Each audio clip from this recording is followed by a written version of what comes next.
The Fifth Sun is a magical book.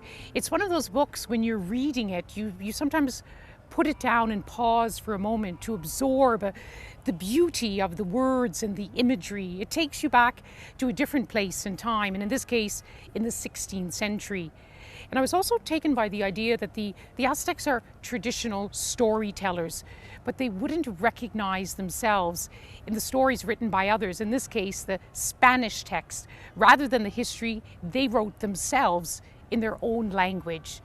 So this is history at its best, taking us back to a history we thought that we knew and understood, but now realize through books like this that we're only beginning to scratch the surface.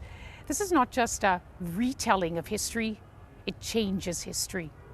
One of the things that Camilla Townsend does very effectively is use stories and descriptions of individual incidents from the distant past in order to illuminate broader themes. So whether it's the story of an Aztec princess and why she wanted to sacrifice herself and how she uses that to illustrate the morality of Aztec culture, or whether it's the story of Malinche, who was Cortez's native guide, and what motivated her and why she helped Cortez organize the conquest. These individual instances make real a piece of history that would otherwise seem very distant and alien to us.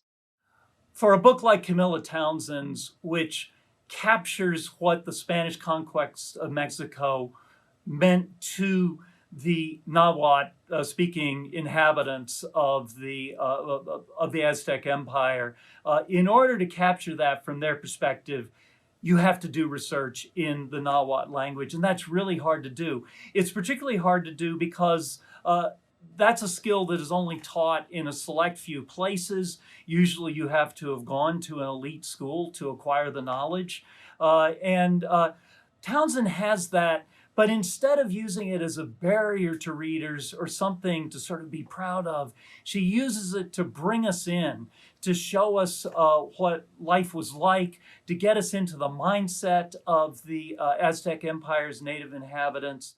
The Fifth Sun will present the reader with a fascinating, enlightening, and entertaining read, which speaks to some key dilemmas that face any scholar and student of history: how to analyze and come to terms with cultural conquest on a scale unmatched perhaps in the history of the world. The reader will finish The Fifth Sun entertained, enlightened, and wanting to know more about this history of cultural conquest and imperialism.